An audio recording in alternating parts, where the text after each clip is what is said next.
Because I always mess it up anyway, so. Trouble Brewing.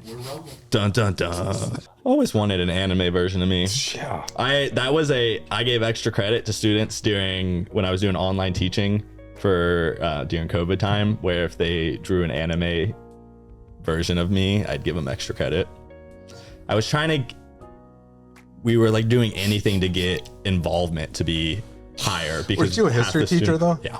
Okay, that was well affected group. Mm-hmm. Yeah. It's like Jack Black and School of Rock or something. It was very much. I would use anime clips to do different history lessons. So one of my lessons was teaching the importance of geography.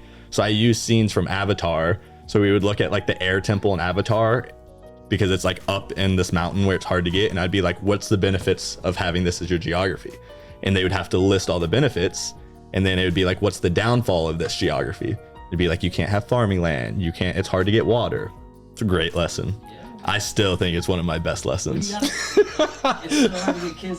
Yeah. And you I did a clip from Avatar. I did a clip from Black Panther, and it was the Wakanda, like going into the valley. And then I did a clip from Lord of the Rings. You're a Lord of the Rings guy. I am. I just gotta say, I could tell. So I love Lord of the Rings, but so welcome to Disgruntled Coffee. No, was that the other? That wasn't the other name. No. Trouble Brewing. We got Cool Beans was the other one, but that's the bar in Knoxville, and I didn't think you did right. Yeah, it's true. This is Marty. Howdy, and this is Duquesne. There we go. We call you Duke. I don't like that. I don't. Duke was like the rugby name. You know what a Dookie is? Yes, I do know what a Dookie is. I mean, I feel like I got roasted just because Marty's just making fun of me over here. So that can be my first one. Well, my first episode was Marty Farty. I could call you Dookie. True. So let's keep it all. That's where coffee's going anyway. Yeah. So I wanted to ask you a question about mold in coffee. Yeah. I know that most people don't care about it. No. I don't think most people know. I don't think it's anything that's, I mean, before you worked here? No. And I didn't know a ton about it. I just knew from when I started really diving into it and nerding out, I started learning that a lot of coffee wasn't produced the same way. And this is a fear for everybody, but we're having issues supplying the amount of coffee that our world drinks now, because there's only a limited area of the world where coffee can be grown. Little off segment, but China's experimenting and if they can grow coffee in China, and I think they actually have kind of cracked it. Can we grow it here in the United States anywhere? Not effectively. Now there's Central America, South America. That's where coffee is really popular. Then you have like Ethiopian coffee. Now I'm a little out of touch about it because a lot of places are experimenting, and if they can grow coffee outside the little belt they have where it's normally grown. But with these issues with coffee, you start having issues with sourcing coffee. What are you doing what does our world usually do when we're trying to grow more of something? Well, we're basically destroying things when we're trying to grow something. Yeah, you destroy the soil. More, yeah, you destroy the soil. You start using, you look into GMOs. You do look into pesticides.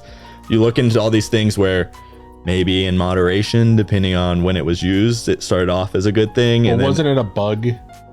Yeah. Something that just happened recently with the coffee. Yeah. So, I don't know if it's come back, but like 10 years ago, a whole strain of coffee plants was basically destroyed because there was this disease that was just killing coffee plants. So I think you are right though, that there's this some kind of bug I thought that caused a lot of the issues in the soil. Yeah. Once you said that, it kind of rang a bell, but I can't get the exact increased the pesticides use. And then so there's just all these things going into coffee where you're changing the way it was originally grown, the way it was originally picked, the way it was originally roasted, all these things, and you're creating an environment where you're going to start having to ship coffee in further places. You're going to start roasting it quicker and maybe not hitting the certain level that, roasting practices have said is what you need to be doing. And in all these levels where you're shipping it further, leaving it in bags longer, roasting it quicker, not hitting your heat level, you're opening up the floodgates of more issues. And one of those is mold, where I can't remember the exact percentage. we should Google it and like put it above my head right here. But there is a certain amount of coffee that has mold in it. And I don't think people know because people are just worried about getting their coffee.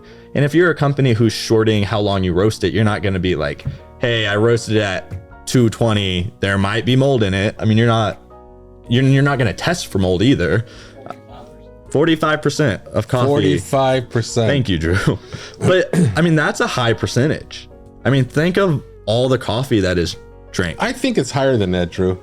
That was in 2002, so I'm seeing one from 2003 that says over. Yeah, I thought it was around 62. Yeah, I think it's getting higher because the amount of coffee that they're putting out.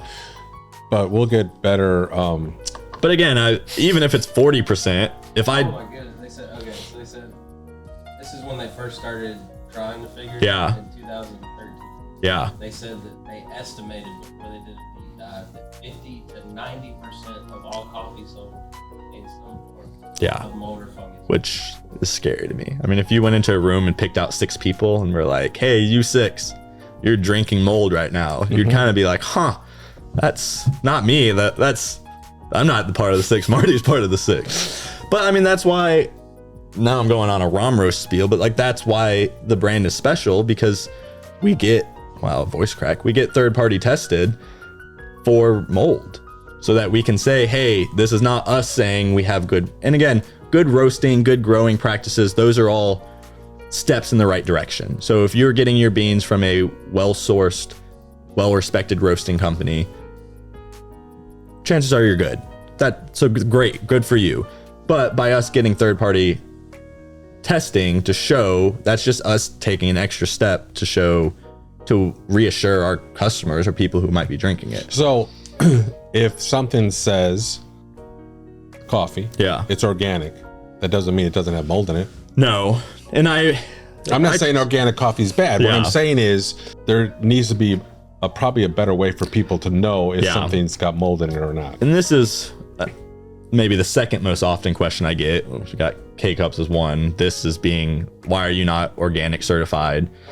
We are fair trade certified now, and I think that's great. Fair trade is really big on how the farming conditions are, how workers are being treated, if they're getting pay.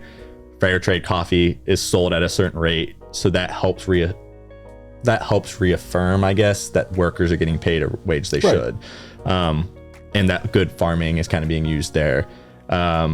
Organic, there are certain levels you reach. Now, with organic, you get that weird wording. You can put organically sourced, you can put organically certified, there's all these different ways you can kind of go around the wording, and each one is different. But again, that's a good step. Like we were saying, I think everything should be organically grown, fair trade, certified. It costs money to do that though. So for audience members that are curious, sometimes there's just not the funds to do that, to say, hey, I'm going to go pay $20,000 to do this. Or your coffee is going to be more expensive too. Well, that is so the other everybody's thing. looking for a cheaper brand of coffee. Well, if you want quality coffee, which quality coffee does cost more. That's just a fact. I mean, you can get a box of that Factor's coffee, new, whatever. I'm not going to say his name, but and get it for all new. That his coffee, but you can get it cheaper than you can get it for a bag of really good coffee. Exactly. And now that we're 91 cup score, that means our coffee, but we're not going up in price. We're just giving people the same price coffee, knowing that our coffee's way up there now.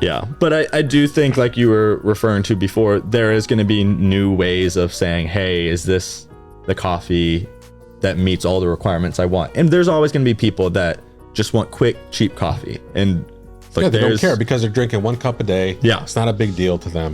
But there will also be people, especially and I think after COVID, a lot more people got kind of more health minded in different areas. I think for everyone it was different. Some people started working out more. Some people started eating more organic food or straight from the farmer's market.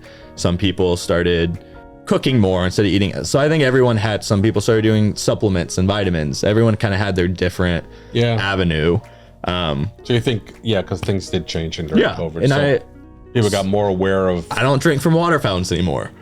I never realized how it's kind of pretty germy, but now I see water fountains and I use a water bottle. I'm a water bottle person now. I never was from a water bottle. I've been a water fountain in years, way before COVID, because I was like, I wasn't. Wait a second, let's think about this. Look, I was a first year teacher drinking from middle school water fountains because I was so that was not me. But I'm a water bottle person now. So I think everyone has their thing, and I think one of those is going to be, where's my coffee coming from? And again, it's not everybody. Well, how much coffee? You got to think about how much coffee is actually people are drinking. I mean, like you can't even comprehend. Even with coffee alternatives coming out, and they have their spaces, but like coffee's always going to be a thing. And a lot of those coffee alternatives became a thing because people were having stomach issues. People were worried about where it's being sourced from, and a lot of that can be cut off when you take out the mold, when you're roasting it the right way, when you are organically sourced coffee. Right. So you can start cutting down on some of those side effects, because studies have shown, not all of it, some of it is from the coffee, but a lot of those side effects come from mold or fungus being in the coffee and your body's reaction to that. So yeah, it's good. Here's a quick thing to think about. Get off the mold for a second. People who have hangovers usually drink coffee the next day. Yeah, it's not really a good thing. No, because you're already dehydrated. Yeah, it dehydrates you further. And so coffee actually dehydrates you a little bit more.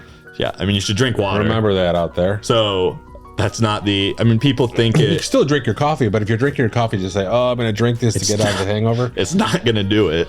Or probably the best thing to do is just not drink like that, so you don't get to that situation. Yeah. Marty, wow. You're just coming in with years of wisdom. Years of wisdom. Yeah, where were you when I was playing college rugby? That would have been great.